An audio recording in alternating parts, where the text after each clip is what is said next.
Check. Praise the Lord. Hallelujah.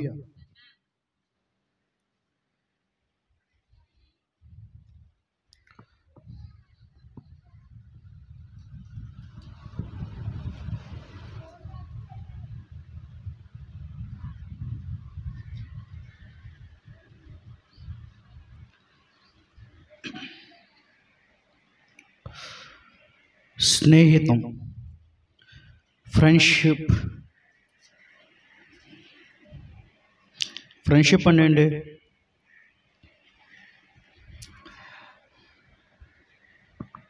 Friends అందరూ ఒకే షిప్లో వెళ్తే అది ఫ్రెండ్షిప్.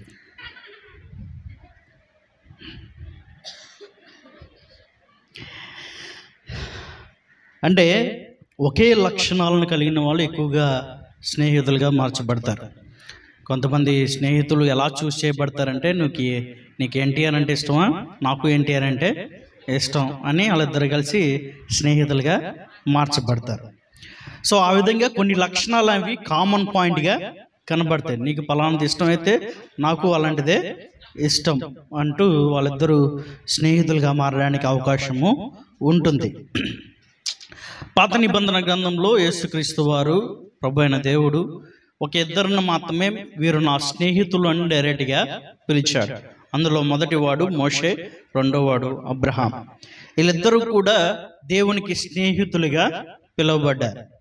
ఆయన నా స్నేహితుడు అని అబ్రహాం గురించి, ఆయన నా స్నేహితుడు అని మోషే గురించి మనము బైబిల్ గ్రంథంలో చాలా స్పష్టంగా చూస్తాం. వారు ఎందుకు అంతగా దేవుని దగ్గరికి స్నేహితులుగా మార్చబడ్డారు? తర్వాత యేసుక్రీస్తు వారి లోకంలోకి వచ్చిన తర్వాత 12 మంది శిష్యులను కూడా మీరు నా స్నేహితులని పిలిచారు. యోహాను సువార్తలో మనం అది చదివాం. మీరు ఇక దాసులు ఏమాత్రం కూడా కాదు, మీరు నా స్నేహితులై ఉంటారు. సో తండ్రి వల్ల నేనేమి గ్రహించానో, తండ్రి వల్ల నేనేమి పొందుకున్నానో వేటిని నేను దాచకుండా నేను మీకు తెలియజేశాను. ప్రతి రహస్యాన్ని, తండ్రి దగ్గర ఉన్న ప్రతి రహస్యాన్ని, పరలోక రహస్యాలన్నిటినీ నేను మీకు తెలియపరిచాను. నేను మీకు ఎంతగా స్నేహాన్ని పంచాను అని అంటే, మీకోసం నా ప్రాణాన్ని సైతం కూడా ఇచ్చేంతగా. అందుకనే ప్రభువైన యేసుక్రీస్తు వారు నిజమైన స్నేహితుడిగా మనకు కనబడుతూ ఉన్నాడు. సో ఇహలోకంలో ఉన్న స్నేహితులందరికీ ఏదో ఒక కామన్ పాయింట్ అనేది ఖచ్చితంగా ఉంటుంది. కానీ ఆయన దేవుడై ఉండి కూడా మనుషులను స్నేహితులుగా పిలుస్తూ ఉన్నాడు. ఎందుకంటే ఆయన మనతో స్నేహం చేయాలన్న ఆలోచన ఆది నుండి ఆయనకి ఉంది.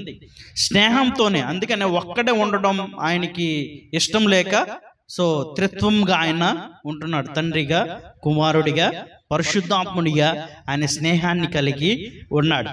ఇంకా మనుషులతో స్నేహం చేయాలి అని 6వ రోజు ఆదాముని హవ్వను సృష్టించి వారితో స్నేహం చేసిన వాడిగా కనబడుతున్నాడు. అందుకనే ప్రతి సల్లబోట వేళ, ప్రతి సాయంకాల వేళ దేవాది దేవుడు స్వయంగా ఏదైనా తోటలోనికి వచ్చి ఆదాము హవ్వలతో మరి ఎలా ఉన్నారు, ఏంటి సంగతులు, ఈరోజు ఏంటి, ఏమేం చేశారు, ఈరోజు ఏ జంతువులకి ఏ పేర్లు పెట్టారు, ఈ తోట ఎలా ఉంది, తోటను బాగా చూసుకుంటున్నారా, మంచి మంచి ఫలాలు తింటున్నారా, మంచి మంచి ఫలాలు కాస్తున్నాయా అంటూ వారితో సహవాసాన్ని, స్నేహాన్ని చేశాడు. ఎప్పుడైతే ఈ స్నేహ బంధము ద్రోహం చేశారు, ఎవరు? ఆదాము హవ్వలు దేవునికి ద్రోహం చేశారు. దేవుడు ఒక ఖచ్చితమైన నిర్ణయాన్ని, ఇప్పుడు ఫర్ ఎగ్జాంపుల్గా మన స్నేహితుడికి పలానా నచ్చలేదు అనుకో, ఖచ్చితంగా దాని గురించి మనం ఏమాత్రం కూడా మాట్లాడు. ఎందుకంటే దాని గురించి మాట్లాడితే వాడి కోపం వస్తుంది. So in the same way దేవాది దేవునికి నచ్చని విషయం ఏంటో తెలుసా? ఆయన చెప్పిన మాటను వినకపోవడమే ఆయనకి నచ్చని విషయం. ఆయన మాట చెప్పాడు, ఈ తోటలో ఉంటున్న ప్రతి చెట్ల ఫలాలను మీరు నిర్భంతరంగా తినొచ్చు, నో ఫియర్ ఎట్ ఆల్, మీరు ఇష్టానుసారంగా మీ యొక్క ఫలాలను తినవచ్చు. కానీ తోట మధ్యలో ఒక చెట్టు ఉంది, మంచి చెడులను తెలియనిచ్చు వృక్షము, ఆ వృక్ష ఫలాలను మాత్రం ఎంత మాత్రం మీరు తినొద్దు. ఇది ఆ స్నేహ బంధంలో ఉంటున్న ఒక రూల్ అన్నమాట, ఒక నియమమై ఉంది. ఖచ్చితంగా స్నేహితుల మధ్య ఆడితో ట్రావెల్ చేస్తూ ఉంటే మనకి వాడికి ఏమేమి ఇష్టం, ఏమేమి ఇష్టం లేదు, ఏటి గురించి మాట్లాడితే వాడు మనతో మాట్లాడడానికి ఎక్కువ సమయాన్ని కేటాయిస్తాడో తెలుసుకుంటాం. ఏటి గురించి మాట్లాడితే వెంటనే కోపం వస్తుందో కూడా తెలుసుకుంటాం. ఎందుకనంటే స్నేహితుడితో ఉన్న స్నేహబంధము అలాంటిది. అందుకనే ఆ స్నేహితుడి యొక్క లక్షణాలను బట్టి మన యొక్క లక్షణాలు కూడా మార్చుకోవడానికి ప్రయత్నము చేస్తాం. కొన్ని లక్షణాలను మనము వాడికి మారితే వాడికి మనకి మారుతూ ఉంటాయి. అందుకనే 6 నెలలు స్నేహం చేస్తే వాళ్ళు అవుతారంటే వీళ్ళు అవుతారు అన్న సామెత వచ్చింది. ఎందుకంటే స్నేహంలో ఉన్న గొప్పతనం ఏంటంటే ఒకరిని ఇంపాక్ట్ చేసుకునే అవకాశము ఉంది, ఇన్స్పిరేషన్ చేసుకునే అవకాశము ఉంది. నీలో ఉన్న మంచి లక్షణాలు వాడికి రావచ్చు, వాళ్ళలో ఉన్న చెడ్డ లక్షణాలు నీకు రావచ్చు ఖచ్చితంగా. కనుక నిజమైన స్నేహితుని యొక్క లక్షణాలను బైబిల్ గ్రంథం చాలా స్పష్టంగా తెలియపరుస్తుంది. చూడండి, సామెతల గ్రంథము 17వ అధ్యాయము 17వ వచనం చూడండి. సామెతల గ్రంథము, నిజమైన స్నేహితుడు వీడువక ప్రేమించును, దుర్దశలో అట్టివాడు సహోదరుడిగా. నిజమైన స్నేహితుడు ఏం చేస్తాడో తెలుసా? విడువక ప్రేమిస్తాడంట. ఏం చేస్తాడు? విడువక ప్రేమిస్తాడు. చాలా మంది స్నేహితులు విడిపోవడానికి వివిధమైన కారణాలు ఉంటాయి. కొన్నిసార్లు పలానా సమయంలో డబ్బులు ఇవ్వలేదని విడిపోయే అవకాశాలు కూడా ఉంటాయి. అవసరానికి పనికిరాని ఫ్రెండు నాకెందుకులే అని వదిలేస్తూ ఉంటాయి. A friend loves at all times. అన్ని విధముల అన్ని సమయాలలో విడువక మనల్ని ప్రేమిస్తూ ఉంటాడు. మనం ఎట్టి పరిస్థితుల్లో ఉన్నా, ఎటువంటి అపాయకరమైన పరిస్థితిలో ఉన్నా, ఒకవేళ వాడు కూడా అపాయకరమైన పరిస్థితిలోనికి వచ్చిన స్టిల్ అతడు నిన్ను ఏమాత్రం కూడా విడిచిపెట్టాడు. నిజమైన స్నేహితుడు విడువక ప్రేమిస్తాడు. దుర్దశలో అట్టివాడు సహోదరుడిగా, ఎటువంటి అపాయకరమైన పరిస్థితుల్లో అయినా నీకు సహోదరుడిగా, బ్రదర్లీ లవ్, ఒక సహోదరమైన ప్రేమను అతడు నీకు అందిస్తాడు. స్నేహితుడు సహోదరుడిగా మారుతాడు. సో అటువంటి పరిస్థితుల్లో ఉన్న ప్రతి స్నేహితుడిని మనము విడువక ప్రేమించవలసిన వారమై ఉన్నాం. సో నిజమైన స్నేహితుడిని ఉండవలసిన మొట్టమొదటి లక్షణం, మనల్ని ఎట్టి పరిస్థితుల్లోనూ విడిచి వెళ్ళకూడదు. సో నువ్వు బాగా ఆస్తి సంపాదించి అంతస్తులు కట్టిన సమయంలో నీకు తోడుగా ఉండాలి. ఏమీ లేని దుర్దశలో నువ్వు పేదవాడిగా ఉన్నప్పుడు కూడా నీ పక్కనే ఉండాలి. ఆస్తుంది కదా అని చెప్పేసి స్నేహము చేసిన, పేదవాడు అని చెప్పేసి స్నేహాన్ని విడిచిపెట్టిన దానివల్ల అది నిజమైన స్నేహము ఏమాత్రం కూడా కాదు. నిజమైన స్నేహితుడు విడువక ప్రేమిస్తాడు. సో ప్రభువైన యేసుక్రీస్తు వారు ఒకసారి ఆలోచన చేస్తే ఆయన తన స్నేహితులను ఎల్లప్పుడూ ప్రేమిస్తూనే ఉన్నాడు. ఈవెన్ ఈ 12 మంది శిష్యులు కూడా, వీరిలో ఒకడు నన్ను అప్పగిస్తాడు, నన్ను శత్రువులకు అప్పగిస్తాడని తెలిసిన స్టిల్ హీ లవ్స్ జూడా. అతను యోధాను ప్రేమిస్తూనే ఉన్నాడు, విడువక ప్రేమిస్తూనే ఉన్నాడు. సో విడిచిపెట్టి వెళ్ళిపోయింది ఎవడు?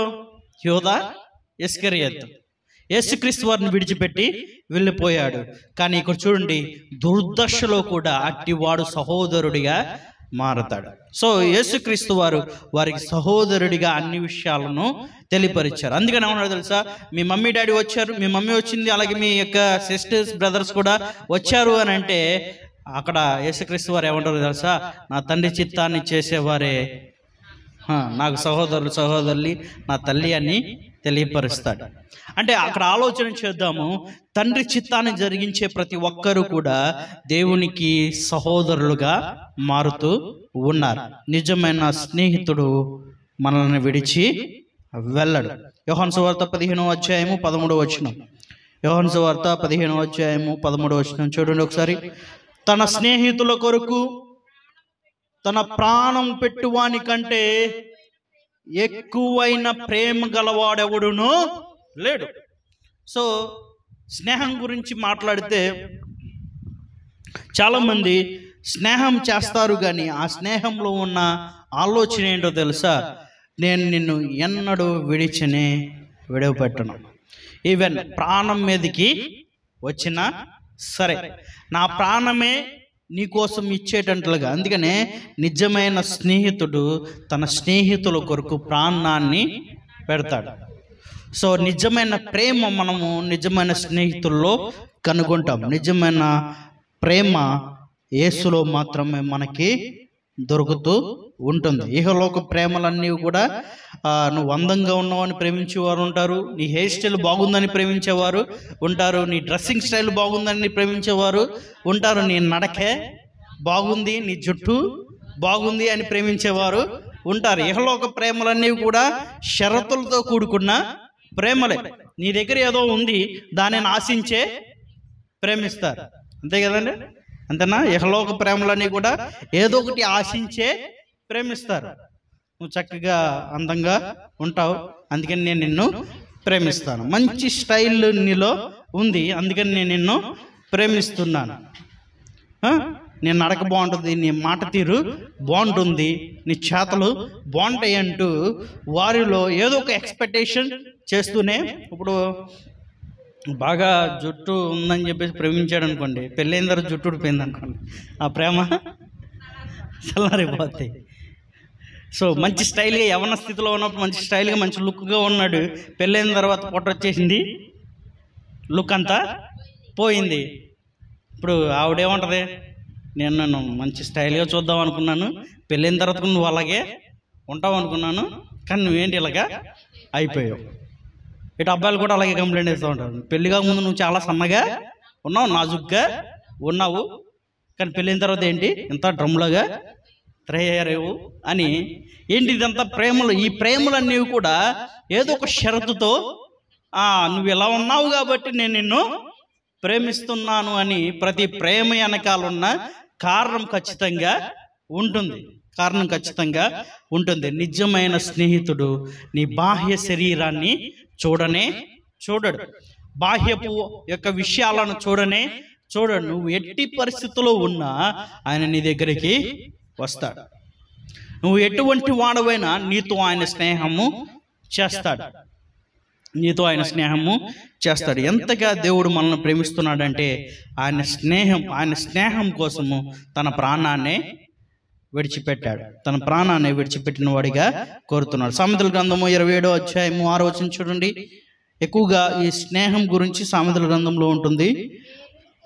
సామెతల గ్రంథము 27వ అధ్యాయం 6వ వచనం, మేలును కోరి స్నేహితుడు గాయములను చేను, పగవాడు లెక్కలేని ముద్దులు. నిజమైన స్నేహితుడు ఏం చేస్తాడు తెలుసా? నీ మేలును కోరతాడు.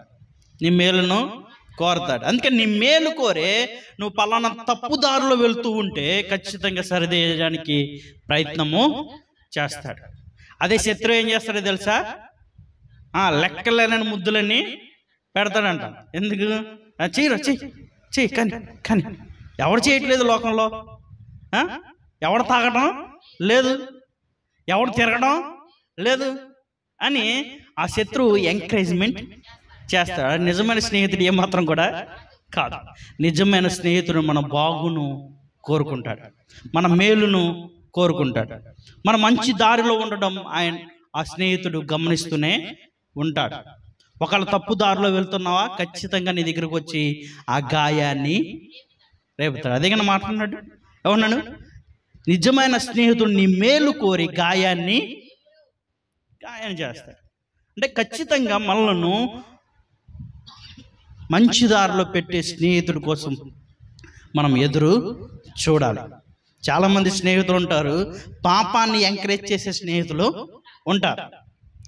ఖచ్చితంగా అరే నాతో పాటు ఆగరా, నాతో పాటు చెందిలేరా, నాతో పాటు అమ్మాయి వెనకకి వెళ్దాంరా అంటూ మనల్ని చెడు మార్గంలోనికి నడిపించడానికి ప్రోత్సహించేవారు చాలామంది ఉంటారు. వారు నిజమైన స్నేహితులు ఏమాత్రం కూడా కాదు. నిజమైన స్నేహితుడు నీ మేలును కోరుకుంటాడు, నీవు బాగుపడటం చూసి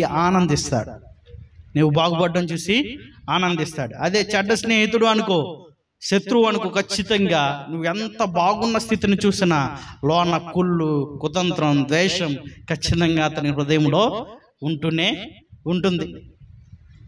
నీ బాగును చూసి సంతోషించేవాడు నీకు నిజమైన స్నేహితుడు. నీ మేలును చూసి నీ మేలును కోరువాడు నిజమైన స్నేహితుడిగా మనకి కనబడుతుంది. నిర్గమకాండం 33 చూడండి. నిర్గమకాండము 33 11. నిజమైన స్నేహితుల యొక్క లక్షణాలను మనం చూస్తున్నాం.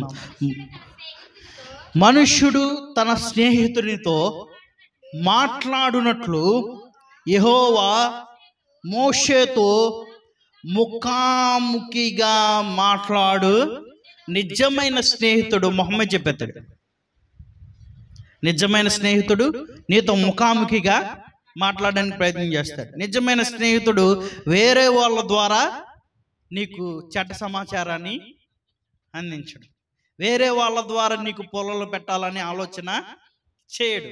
నిజమైన స్నేహితుడు నీలో తప్పు ఉంటే ఖచ్చితంగా నీ దగ్గరికి వచ్చి నువ్వు తప్పు చేస్తున్నావు, మనము దేవుని నమ్ముకున్న వారం, మనము ఇలా చేయకూడదు అంటూ ఖచ్చితంగా ప్రేమతో మనలను గద్దిస్తాడు. ఇప్పుడు చూడండి, మోషే నిజమైన స్నేహితుడు కనుక మనుషునితో ఎలాగైతే మాట్లాడుతున్నాడో అలాగే దేవునితో కూడా మాట్లాడుతూ ఉన్నాడు. నిజమైన స్నేహితుల యొక్క లక్షణం మనతో ముఖాముఖిగా మాట్లాడతాడు, సో దేవుణ్ణి మనం స్నేహితుడిగా పిలుస్తున్నామంటే మనం ఖచ్చితంగా దేవునితో ముఖాముఖిగా మాట్లాడాలి. ఆయన సంసిద్ధంగా ఉన్నాడు నీ ముఖాన్ని చూడడానికి, కానీ నీవే ఆయనకి ముఖాన్ని చూపించే స్థితిలో లేనట్లుగా వెనక్కి పరిగెత్తుతూనే ఉన్నావు. మనకేదో పాపం గుర్తొచ్చో లేదంటే ఇంకేదన్నా గుర్తొచ్చో దేవుని చూడలేని పరిస్థితిలో మనము ఉన్నాం, దేవునితో ముఖాముఖిగా మాట్లాడే పరిస్థితిలో మనము ఉన్నాం. నిజమైన స్నేహితుడు ముఖాముఖిగా మాట్లాడతాడు. సో అందుకనే నిజమైన స్నేహితుడు వల్లే మనం ముఖాముఖిగా మాట్లాడాలి. విడువక ప్రేమించువాడే నిజమైన స్నేహితుడు, మన మేలును కోరుకునేవాడే నిజమైన స్నేహితుడు, మనతో ముఖాముఖిగా మాట్లాడేవాడే నిజమైన స్నేహితుడు. యేసుక్రీస్తు వారు తన శిష్యులతో ఎల్లప్పుడూ కూడా ముఖాముఖిగా మాట్లాడేవాడు. సో పరలోక రాజ్య సంబంధమైన విషయాలన్నింటినీ, రహస్యాలన్నింటినీ ముఖాముఖిగా వారితో తెలియపరిచేవాడు. వారు కూడా చాలా ముఖాముఖిగా పలానా చోటకి ఈ ఉప్మాలో అర్థం కాలేదండి నాకు, మీరు చెప్తారు కదా పొద్దున్న ఒక కథ చెప్పారే, ఆ కథ ఏం అర్థము కాలేదు, మనం ఇంకోసారి ఆ కథ వివరణ చెప్పండి అని యేసుక్రీస్తు వారితో ముఖాముఖిగా శిష్యులను పడుతున్న వారు మాట్లాడేవారు. యోహాను సువార్త 3:29 చూడండి ఒకసారి. 3:29.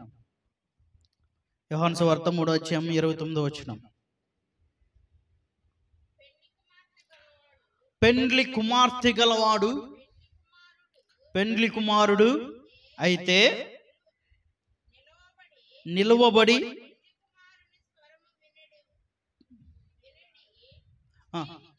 స్నేహితుడు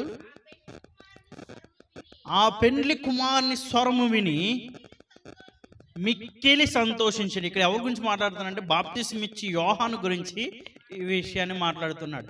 బాప్తిస్మిచ్చి యోహాను యేసుక్రీస్తు వారి వరుసకు అన్నయ్య అవుతాడు. 6 నెలల పెద్దవాడు బాప్తిస్మిచ్చు యోహాను. సో వరుసకి అన్నయ్య అవుతాడు, వాళ్ళ యొక్క పెదనాన్న యొక్క కొడుకు అనమాట. సో యేసుక్రీస్తు వారికి అన్నయ్య అవుతాడు. ఇక్కడ ఏమంటున్నాడు తెలుసా, నేను పెండ్లి కుమారుని యొక్క స్వరాన్ని విన్నగానే మిక్కిలి సంతోషించాను, ఒక స్నేహితుడి వలె. ఇక్కడ యేసుక్రీస్తు వారికి స్నేహితుడిగా బాప్తిస్మిచ్చి యోహాను కనబడుతూ ఉన్నాడు. నిజమైన స్నేహితుడు మన సంతోషములో పాల్గొంటాడు, మన బాధలో కూడా పాల్గొంటాడు.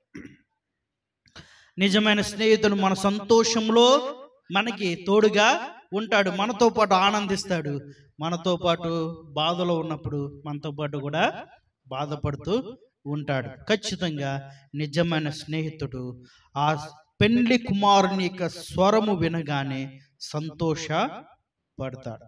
ఇక్కడ చూడండి, యేసుక్రీస్తు వారి స్వరము వినగానే బాప్తిస్మిచ్చి యోహాను సంతోషించినట్లుగా మనం ఇక్కడ చూస్తున్నాం. ఎందుకని తెలుసా, అప్పటి వరకు అక్కడ ఉంటున్న వారందరూ కూడా ఎవరిని ఫాలో అయ్యేవారంటే బాప్తిస్మిచ్చి యోహాన్నే ఫాలో అయ్యేవారు. ఎవరైనా కొంతమంది జనాభా వెనకాల వస్తున్నారంటే ఎల్లప్పుడు నా వెనకాలే రావాలనుకుంటారు, అంతే కదండి, ఎల్లప్పుడు నా వెనకాలే.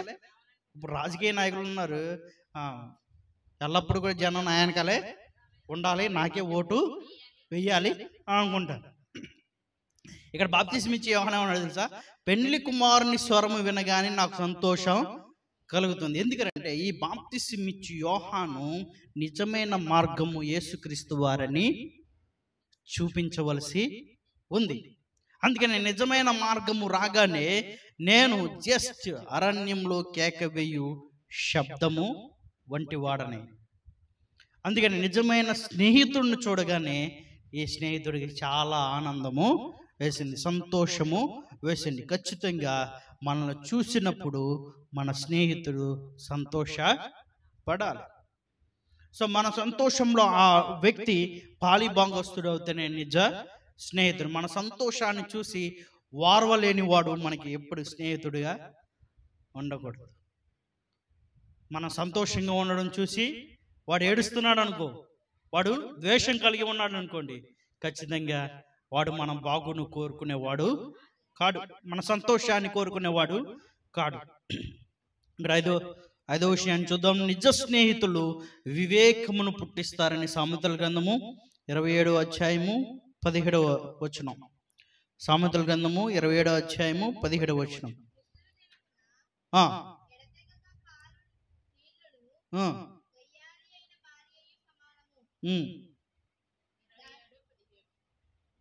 27:17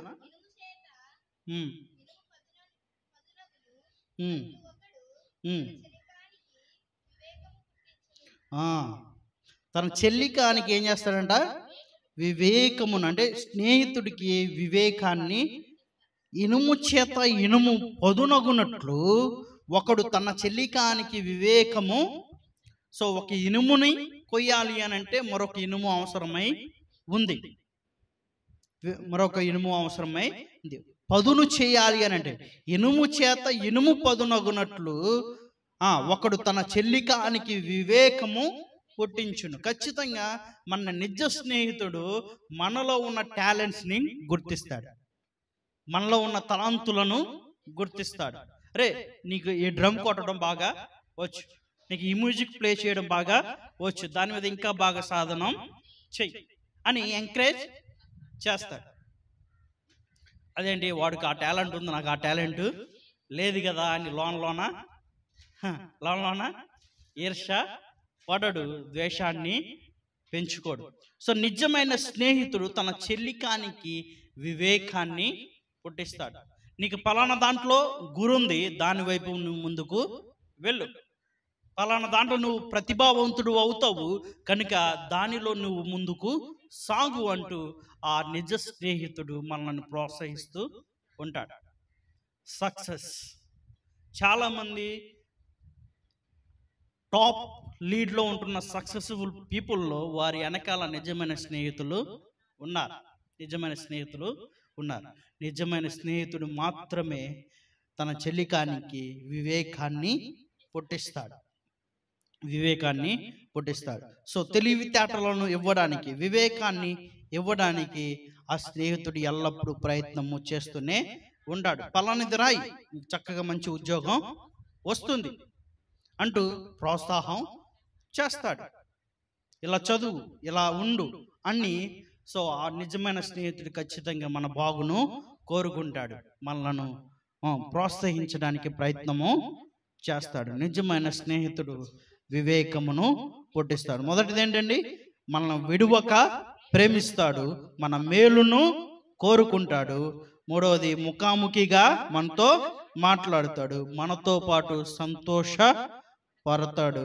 నిజమైన స్నేహితుడు వివేకాన్ని పుట్టిస్తాడు. ఆరో విషయం చూడండి, ఆరో విషయం చూడండి. లోకసువార్త 11వ అధ్యాయం 8వ వచనం.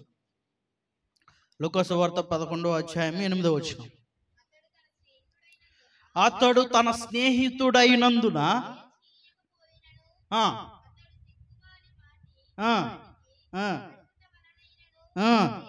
లేచి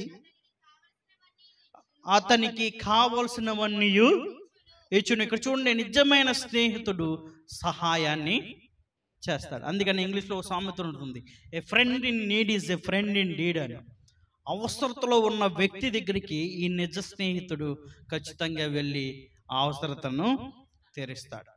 అవసరతను తీరుస్తాడు. ఇప్పుడు సమరయ్య పట్టణంలో ఉంటున్న ఆ వ్యక్తి గురించి మనం ఆలోచన చేస్తే, ఆ సమరయ్య వ్యక్తి అసలు ముక్కుమొహం తెలియని వ్యక్తి దగ్గరికి వెళ్ళి నూనెను ద్రాక్షారసాన్ని రాసి పూసి చక్కగా ఆ వ్యక్తిని మరలా హాస్పిటల్కి తీసుకుని వెళ్ళి, నీకు ఎంత ఖర్చు అయితే అంత ఖర్చు నేను నీకు ఇస్తాను, మరలా వచ్చి నేను నీకు చెల్లిస్తాను, చాలా జాగ్రత్తగా చూసుకో. ఇక్కడ చూడండి, నిజమైన స్నేహితుడు ఆపదలో ఉన్న వ్యక్తిని చూసి ఎన్నడూ కూడా వెనక్కి వెళ్ళాడు. సో ఒక యూదుడు వచ్చాడు, యూదుల్లో ప్రధాన యాజకుడు వచ్చాడు, యాజకులందరూ వచ్చాడు, చక్కగా చూసి వెళ్ళిపోయారు. లేవీలు వచ్చారు, చూసి వెళ్ళిపోయారు. సమరయుడు వచ్చాడు, చూశాడు, ఆ ఆపదను తెలుసుకున్నాడు, ఆ వ్యక్తి చనిపోయే పరిస్థితిలో ఉన్నాడని గ్రహించాడు, వెళ్ళాడు, తాను చేయాల్సిన ఫస్ట్ ఎయిడ్ అంతా చేశాడు, ఫస్ట్ ఎయిడ్ చేయాల్సిందంతా చేశాడు, చేసి తర్వాత హాస్పిటల్కి తీసుకుని వెళ్ళాడు. నిజమైన స్నేహితుడు సహాయాన్ని చేస్తాడు. మనం ఎట్టి పరిస్థితుల్లో ఉన్నా, ఎటువంటి ఆపద పరిస్థితిలో ఉన్నా, సో నేను ఆపదలో ఉన్నానని ఆ వ్యక్తికి తెలిస్తే ఖచ్చితంగా సహాయం చేయడానికి ప్రయత్నము చేస్తారు. వాడి దగ్గర ఆర్థికంగా సహాయము లేకపోవచ్చు, కనీసం మాట సహాయమైనా ఉంటుంది కదా, సో మాట సహాయమైనా చేస్తాడు. సో నిజ స్నేహితుడు మనం ఆపదలో ఉండడం ఎట్టి పరిస్థితుల్లోనూ వారవలేని వాడు. ఖచ్చితంగా ఆ ఆపద నుండి గట్టెక్కించడానికి మాట సహాయమైనా లేదంటే ఆర్థిక సహాయమైనా ఏదో ఒక సహాయాన్ని ఖచ్చితంగా చేస్తాడు. నిజ స్నేహితుడు మనకి సహాయము చేస్తాడు. ప్రభువైన యేసుక్రీస్తు వారు కూడా ఇహలోకంలో ఉంటున్నప్పుడు అనేక మందికి సహాయాన్ని చేశాడు. కొంతమంది రోగులు తన దగ్గరికి వస్తే ఖచ్చితంగా ఆ రోగాలన్నింటినీ తొలగించి వారిని మంచిగా వ్యక్తులుగా, మంచి మనుషులుగా, మంచి శరీరాన్ని ఉన్న వ్యక్తులుగా వారిని నిలబెట్టాడు.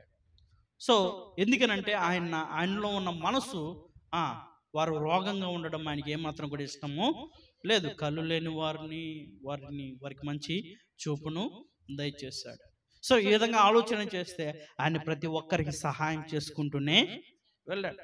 ఈ ప్రపంచానికి ఇచ్చిన ఒక గొప్ప సహాయం ఏంటో తెలుసా? పాపాన్ని నుంచి రక్షించే గొప్ప రక్షణ అనే సహాయాన్ని మనకందరికీ ఇచ్చాడు. సో నిజ స్నేహితుడు ఎట్టి పరిస్థితుల్లోనే సరే తనకున్న దాంట్లో నుంచి సహాయం చేయడానికి ఎల్లవేళలా సంసిద్ధంగా ఉంటాడు.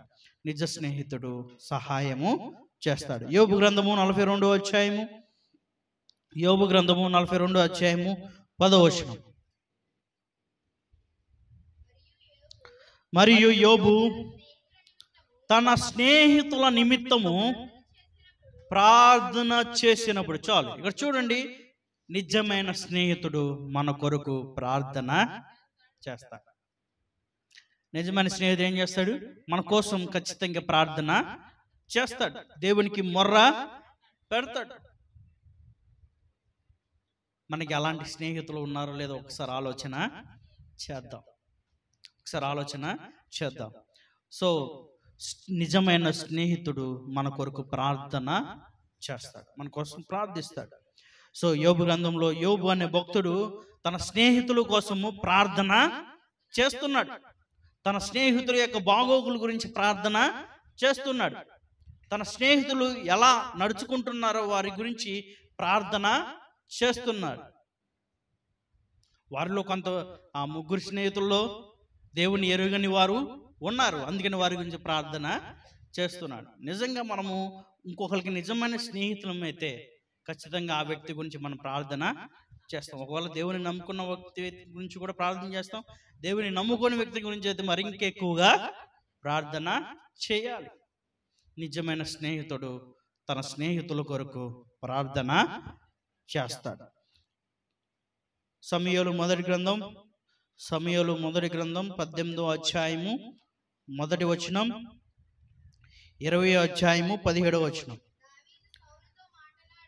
దావీదు సౌలుతో మాట్లాడుట చాలించినప్పుడు యోనాతాను హృదయము దావీదు హృదయముతో కలిసిపోయెను. యోనాతాను దావీదును తనకు ప్రాణ స్నేహితునిగా భావించుకొని అతన్ని ప్రేమించెను. 20వ అధ్యాయం 17వ వచనం కూడా చదవండి.